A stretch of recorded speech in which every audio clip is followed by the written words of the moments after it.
हिंद दोस्तों, कैसे हैं आप सभी। आशा करता हूँ बहुत ही अच्छे होंगे। इस वीडियो में हम आपके लिए लेकर आए टॉप जी के जीएस के प्रश्न। ऐसे प्रश्न हैं जो बार बार एग्जाम में पूछते हैं। तो किसी भी एग्जाम की तैयारी कर रहे हैं, यह वीडियो आपके लिए बहुत ही महत्वपूर्ण है। चलिए वीडियो की शुरुआत करते हैं, देखते हैं पहला क्वेश्चन क्या पूछा है आपसे। पहला क्वेश्चन पूछा है, भारत में कौन सी पंचवर्षीय योजना हैरोल्ड डॉमर मॉडल पर आधारित थी। आपसे पूछा है कि भारत में कौन सी पंचवर्षीय योजना हैरोल्ड डॉमर मॉडल पर आधारित थी। चलिए बताइए राइट आंसर क्या हो जाएगा। राइट आंसर कमेंट बॉक्स में लिख दीजिए। तो राइट आंसर जो हो जाएगा वो जाएगा ऑप्शन है, प्रथम पंचवर्षीय योजना जो थी हैरोल्ड डॉमर मॉडल पर आधारित थी। भारत की प्रथम पंचवर्षीय योजना हैरोल्ड डॉमर मॉडल पर आधारित थी। इस योजना में मुख्य ध्यान जो था कृषि और सिंचाई पर दिया गया। उद्देश्य था कृषि उत्पादन बढ़ाना, खाद्यान्न आयात पर निर्भरता कम करना और देश को आत्मनिर्भर बनाना। इस योजना की सफलता में भारत की जीडीपी में औसत वृद्धि 3.6% रही।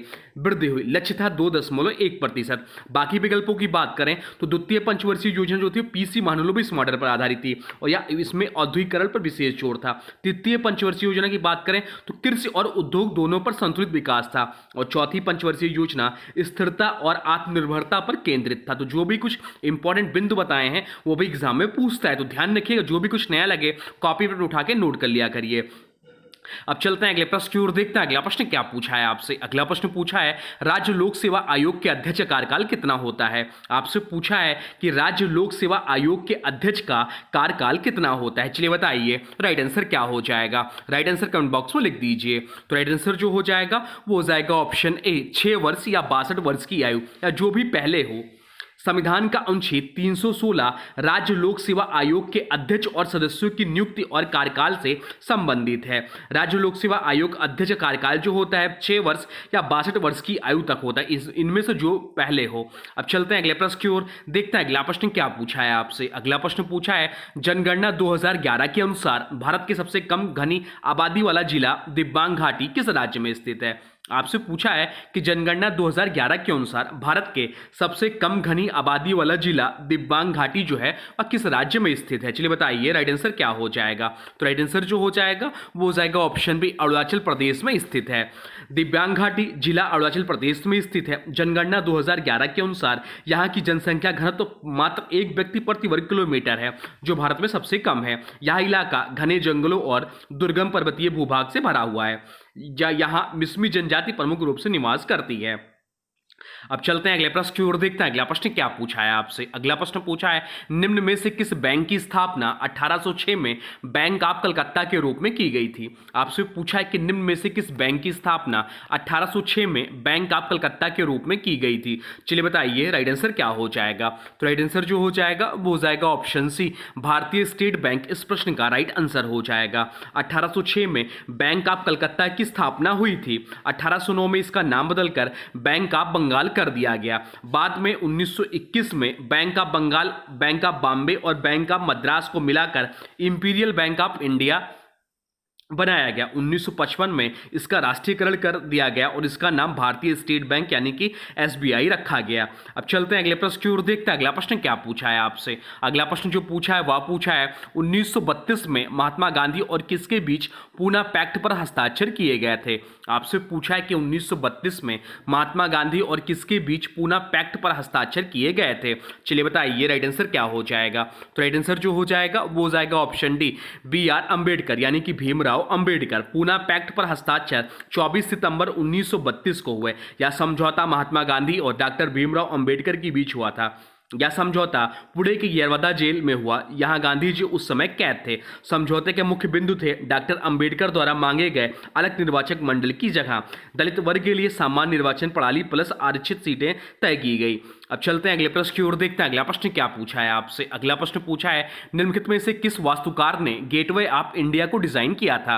आपसे पूछा है कि निम्नलिखित में से किस वास्तुकार ने गेटवे ऑफ इंडिया को डिजाइन किया था। चलिए बताइए राइट आंसर क्या हो जाएगा। राइट आंसर कमेंट बॉक्स में लिख दीजिए। तो राइट आंसर जो हो जाएगा वो हो जाएगा ऑप्शन बी, जॉर्ज बीटेट इस प्रश्न का राइट आंसर हो जाएगा। गेटवे ऑफ इंडिया का निर्माण मुंबई में 1911 में किंग जॉर्ज पंचम और क्वीन मैरी की भारत यात्रा की स्मृति में कराया गया। इसका डिजाइन स्कॉटलैंड के वास्तुकार जॉर्ज बीटेट ने तैयार किया था। वास्तुकला शैली हिंदू और मुस्लिम स्थापत्य कला का मिश्रण है। इसका उद्घाटन 1924 में हुआ था। यह मुंबई का एक प्रमुख ऐतिहासिक और पर्यटक स्थल है। अब चलते हैं अगले प्रश्न की ओर, देखते हैं अगला प्रश्न क्या पूछा है आपसे। अगला प्रश्न पूछा है राउरकेला स्टील प्लांट 1959 में किसके सहयोग से स्थापित किया गया था। चलिए बताइए राइट आंसर क्या हो जाएगा। राइट आंसर कमेंट बॉक्स में बता दीजिए। तो राइट आंसर जो हो जाएगा वो हो जाएगा ऑप्शन डी, जर्मनी इस प्रश्न का राइट आंसर हो जाएगा। राउरकेला इस्पात संयंत्र की स्थापना 1959 में हुई। यह भारत का पहला एकीकृत इस्पात संयंत्र था। इसे जर्मनी के सहयोग से स्थापित किया गया। स्थान उड़ीसा के सुंदरगढ़ जिले के राउरकेला शहर में। वर्तमान में यह steel authority of India limited के अधीन है। अब चलते हैं अगले प्रश्न की ओर, देखते हैं अगला प्रश्न क्या पूछा है आपसे। अगला प्रश्न जो पूछा है वह पूछा है किस अनुच्छेद के तहत भारत के प्रत्येक नागरिक को स्वास्थ्य का अधिकार दिया गया है। आपसे पूछा है किस अनुच्छेद के तहत भारत के प्रत्येक नागरिक को स्वास्थ्य का अधिकार दिया गया है। चलिए बताइए राइट आंसर क्या हो जाएगा। राइट आंसर हो जाएगा ऑप्शन डी, अनुच्छेद 21 इस प्रश्न का राइट आंसर हो जाएगा। अनुच्छेद 21 कहता है किसी भी व्यक्ति को उसके जीवन या व्यक्तिगत स्वतंत्रता के से विधि द्वारा स्थापित प्रक्रिया के अनुसार ही वंचित किया जा सकता है। सर्वोच्च न्यायालय ने इसकी व्याख्या करते हुए कहा कि जीवन के अधिकार राइट टू लाइफ में स्वास्थ्य का अधिकार भी निहित है, यानी नागरिकों को स्वास्थ्य जीवन जीने के लिए आवश्यक सुविधाएं उपलब्ध कराना राज्य का कर्तव्य है। बाकी ऑप्शन में अनुच्छेद 19 तो स्वतंत्रता के अधिकार से संबंधित है। अनुच्छेद 20 अपराधों से संबंधित संरक्षण से संबंधित है और अनुच्छेद 21 से शिक्षा का अधिकार से संबंधित है। अब चलते हैं अगले प्रश्न की ओर, देखते हैं अगला प्रश्न क्या पूछा है आपसे। अगला प्रश्न जो पूछा है वह पूछा है भारतीय संविधान के किस अनुच्छेद में यह कहा गया है कि भारत का एक राष्ट्रपति होगा। आपसे पूछा है कि भारतीय संविधान के किस अनुच्छेद में यह कहा गया है कि भारत का एक राष्ट्रपति होगा। चलिए बताइए राइट आंसर क्या हो जाएगा। तो राइट आंसर जो हो जाएगा वो हो जाएगा ऑप्शन बी, अनुच्छेद 52 इस प्रश्न का राइट आंसर हो जाएगा। अनुच्छेद 52 में स्पष्ट रूप से कहा गया है कि भारत का एक राष्ट्रपति होगा। यह राष्ट्रपति भारत का संवैधानिक प्रमुख है। राष्ट्रपति कार्यपालिका का प्रमुख होता है, लेकिन वास्तविक शक्तियां मंत्रिपरिषद के पास होती है। बाकी ऑप्शन में अनुच्छेद 54, तो अनुच्छेद 54 जो है राष्ट्रपति के निर्वाचन की प्रक्रिया से संबंधित है। अनुच्छेद 58 राष्ट्रपति बनने के लिए योग्यता से संबंधित है। अनुच्छेद 55 राष्ट्रपति के निर्वाचन की पद्धति दिया गया है। अब चलते हैं अगले प्रश्न की ओर, देखते हैं अगला प्रश्न क्या पूछा है आपसे। अगला प्रश्न पूछा है जालियांवाला बाग नरसंहार पर किसने अपनी पीड़ा और गुस्सा जताते हुए नाइटहुड की उपाधि वापस लौटा दी थी। चलिए बताइए राइट आंसर क्या हो जाएगा। राइट आंसर हो जाएगा ऑप्शन सी, रविन्द्रनाथ टैगोर जी ने। 13 अप्रैल 1919 को जालियांवाला बाग हत्याकांड हुआ, जिसमें जनरल डायल के आदेश पर निहत्थे लोगों पर गोलियां चलाई गई। इस घटना से आहत होकर रविन्द्रनाथ टैगोर ने ब्रिटिश सरकार द्वारा दी गई नाइटहुड यानी कि सर की उपाधि को वापस लौटा दी। टैगोर का मानना था कि ऐसी सरकार के सम्मान को धरण करना शर्म की बात है जो निर्दोष नागरिकों की हत्या की है। अब चलते हैं अगले प्रश्न की ओर, देखते हैं अगला प्रश्न क्या पूछा है आपसे। अगला प्रश्न पूछा है हाल ही में 43वें लोकमान्य तिलक राष्ट्रीय पुरस्कार से किसे सम्मानित किया गया है। आपसे पूछा है कि हाल ही में 43वें लोकमान्य तिलक राष्ट्रीय पुरस्कार से किसे सम्मानित किया गया। चलिए बताइए राइट आंसर क्या हो जाएगा। तो राइट आंसर जो हो जाएगा वो हो जाएगा ऑप्शन बी, नितिन गडकरी इस प्रश्न का राइट आंसर हो जाएगा। हाल ही में 43वें लोकमान्य तिलक राष्ट्रीय पुरस्कार से सम्मानित किए गए व्यक्ति हैं नितिन गडकरी। बाकी लोकमान्य तिलक राष्ट्रीय पुरस्कार की बात करें तो यह पुरस्कार लोकमान्य तिलक की स्मृति में दिया जाता है। स्थापना हुआ था 1983 में लोकमान्य तिलक स्मारक ट्रस्ट पुणे द्वारा। उद्देश्य है राष्ट्र की उन्नति और विकास में योगदान देने वाले व्यक्ति को सम्मानित करना। पुरस्कार में नगद राशि, प्रशस्ति पत्र और स्मृति चिन्ह दिया जाता है।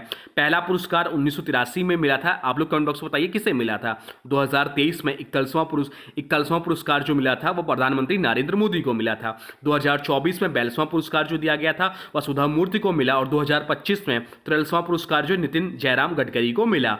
अब चलते हैं अगले प्रश्न की ओर, देखते हैं अगला प्रश्न क्या पूछा है आपसे। अगला प्रश्न पूछा है 1964 में जवाहरलाल नेहरू जी के मृत्यु के बाद भारत के कार्यवाहक प्रधानमंत्री कौन बने थे। चलिए बताइए राइट आंसर क्या हो जाएगा। राइट आंसर कमेंट बॉक्स में लिख दीजिए। तो राइट आंसर जो हो जाएगा वो हो जाएगा ऑप्शन डी, गुलजारी लाल नंदा इस प्रश्न का राइट आंसर हो जाएगा। जवाहरलाल नेहरू का निधन 27 मई 1964 को हुआ। उनके मृत्यु के बाद गुलजारी लाल नंदा को कार्यवाहक प्रधानमंत्री नियुक्त किया गया। नंदा जी 2 बार कार्यवाहक प्रधानमंत्री बने, एक बार 1964 में नेहरू जी के मृत्यु के बाद, एक बार 1966 में लाल बहादुर शास्त्री के मृत्यु के बाद। अब चलते हैं अगले प्रश्न की ओर, देखते हैं अगला प्रश्न क्या पूछा है आपसे। अगला प्रश्न जो पूछा है वह पूछा है 1928 में हिंदुस्तान सोशलिस्ट रिपब्लिकन एसोसिएशन जिसे बोलते हैं HSR की स्थापना कहाँ हुई थी। चलिए बताइए राइट आंसर क्या हो जाएगा। तो राइट आंसर जो हो जाएगा वो हो जाएगा ऑप्शन बी, दिल्ली में हुआ था। हिंदुस्तान रिपब्लिकन एसोसिएशन, ध्यान से सुनिएगा, हिंदुस्तान रिपब्लिकन एसोसिएशन यानी कि HRA एचआरए की स्थापना जो हुई थी या 1924 में हुई थी, 1924 में हुई थी, कानपुर में हुई थी इसकी स्थापना। रामप्रसाद बिस्मिल, चंद्रशेखर आजाद, अशफाक उल्ला खान आदि के द्वारा 1928 में दिल्ली के फिरोजशाह कोटला मैदान में एक बैठक में एचआरए का नाम बदलकर एचएसआरए कर दिया गया, हिंदुस्तान सोशलिस्ट रिपब्लिकन एसोसिएशन यानी कि एचएसआरए कर दिया गया। उद्देश्य था ब्रिटिश शासन को उखाड़ फेंक कर समाजवादी गणराज्य की स्थापना करना। प्रमुख नेता थे इसमें चंद्रशेखर आजाद, भगत सिंह, सुखदेव, राजगुरु, भगवती चरण बोहरा आदि। अब चलते हैं अगले प्रश्न की ओर, देखते हैं अगला प्रश्न क्या पूछा है आपसे। अगला प्रश्न पूछा है राज्यसभा के सदस्य के रूप में मनोनीत होने वाली पहली महिला कौन थी। आपसे पूछा है कि राज्यसभा के सदस्य के रूप में मनोनीत होने वाली पहली महिला कौन थी। चलिए बताइए राइट आंसर क्या हो जाएगा। राइट आंसर हो जाएगा ऑप्शन सी, रुक्मणी देवी अरुंडेल। इस प्रश्न का राइट आंसर हो जाएगा। रुक्मणी देवी अरुंडेल एक प्रसिद्ध शास्त्रीय नृत्यांगना और सांस्कृतिक सुधारक थी। उन्होंने 1952 में राज्यसभा में मनोनीत होने वाली पहली महिला का गौरव प्राप्त है। उन्होंने भरतनाट्यम नृत्य को पुनर्जीवित करने और विश्व स्तर पर पहचान दिलाने में महत्वपूर्ण भूमिका निभाई। बाकी ऑप्शन में दिया राजकुमारी अमृत कौर, तो भारत की पहली स्वास्थ्य मंत्री थी। सुचिता कृपलानी की बात करें तो भारत की पहली महिला मुख्यमंत्री थी। ये उत्तर प्रदेश की रही हैं मुख्यमंत्री। अब चलते हैं अगले प्रश्न की ओर, देखते हैं अगला प्रश्न क्या पूछा है आपसे। अगला प्रश्न पूछा है भारत के संविधान का निम्नलिखित में से कौन सा अनुच्छेद कृषि और पशुपालन के संगठन से संबंधित है। चलिए बताइए राइट आंसर क्या हो जाएगा। तो राइट आंसर जो हो जाएगा वो हो जाएगा ऑप्शन है अनुच्छेद 48। इस प्रश्न का राइट आंसर हो जाएगा अनुच्छेद 48 भारत के संविधान के राज्य के नीति निर्देशक तत्वों में आता है। इसमें राज्य को यह निर्देश दिया गया है कि वह कृषि और पशुपालन को आधुनिक व वैज्ञानिक तरीकों से संगठित करे। साथ ही गौ वंश और दुधारू पशुओं की नस्लों के संरक्षण और सुधार तथा उनके वध पर रोक लगाने की बात कही गई है। अब चलते हैं अगले प्रश्न की ओर, देखते हैं अगला प्रश्न क्या पूछा है आपसे। अगला प्रश्न पूछा है एशियन गेम्स में भारत ने पहली बार फुटबॉल का स्वर्ण पदक किस वर्ष जीता। आपसे पूछा है कि एशियन गेम्स में भारत ने पहली बार फुटबॉल का स्वर्ण पदक किस वर्ष जीता। चलिए बताइए राइट आंसर क्या हो जाएगा। राइट आंसर हो जाएगा ऑप्शन ए 1951 में भारत ने एशियन गेम्स में फुटबॉल का पहला स्वर्ण पदक 1951 एशियन गेम्स जो कि नई दिल्ली में हुआ था उसमें जीता। उस समय भारतीय कोच थे सैयद अब्दुल रहीम। फाइनल में भारत ने ईरान को 1-0 से हराया था।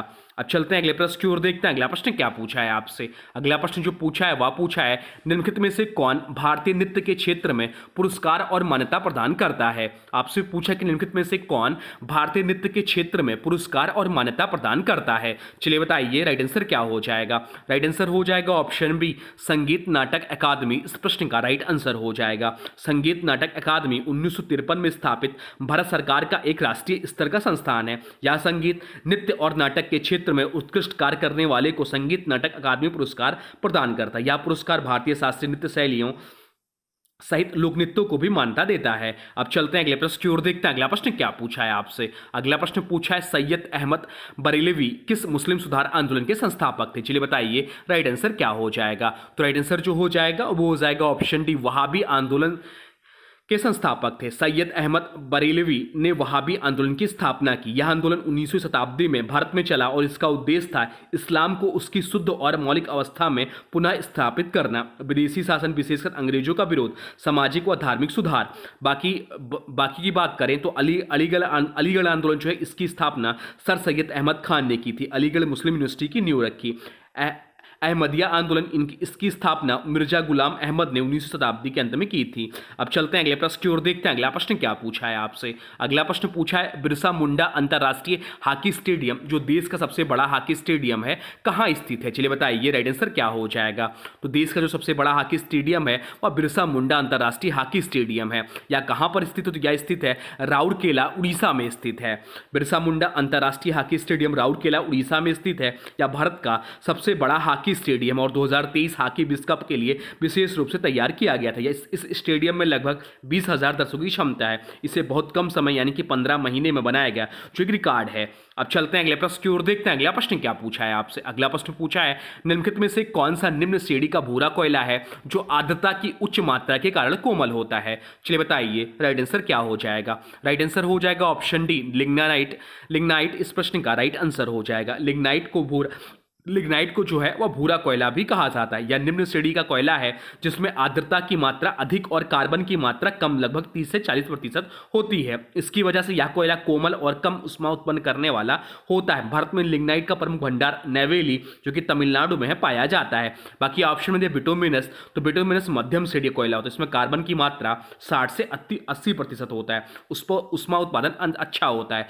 एंथ्रेसाइट्स की बात करें तो सर्वोत्तम श्रेणी का यह कोयला होता है। कार्बन में इसकी मात्रा 80 से 95% होती है और यह कठोर होता है, सबसे अधिक ऊष्मा देता है। पीट कोयले की बात करें तो यह कोयले का प्रारंभिक रूप है, सबसे निम्न श्रेणी का, लेकिन यह भूरा कोयला नहीं कहलाता है। तो ये रहे आपके टॉप जी के जीएस के प्रश्न जो बहुत ज्यादा इंपॉर्टेंट थे। अब आज के वीडियो से प्रश्न है, इसका राइट आंसर आप लोग को कमेंट बॉक्स में बताना है। आज के वीडियो से प्रश्न है, भारत में कौन सी पंचवर्षीय योजना हैरोल्ड डॉमर मॉडल पर आधारित थी। आपसे पूछा है कि भारत में कौन सी पंचवर्षीय योजना हैरोल्ड डॉमर मॉडल पर आधारित थी। इसका जो भी राइट आंसर हो कमेंट बॉक्स में जरूर बताइए। और हाँ देखिए, अभी तक आपने वीडियो को लाइक नहीं किया है तो प्लीज वीडियो को लाइक कर दीजिए और चैनल पे नए हैं चैनल को सब्सक्राइब भी कर लीजिए। तो